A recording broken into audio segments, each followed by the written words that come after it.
In today's video, I'll show you how to use Microsoft Whiteboard in Teams. First, open your Microsoft Teams app. Once you're on the home page, click the Meet tab on the left side.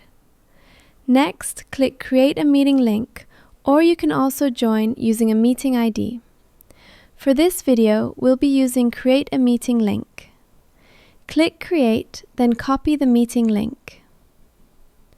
You can click Share Link to copy it and send it to your teammates. After that, click Join, then click Join Now. Before sharing your screen, open your browser and search for Microsoft Whiteboard. Log in with your account.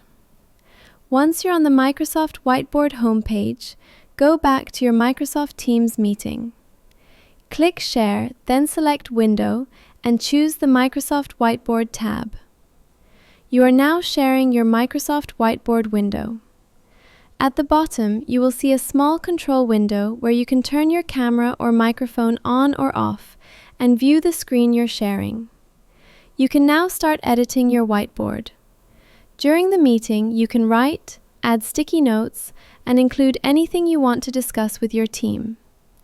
After you're done with the meeting, stop sharing by clicking the X icon in the small window at the lower right. And that's it. That's how you use Microsoft Whiteboard in Teams.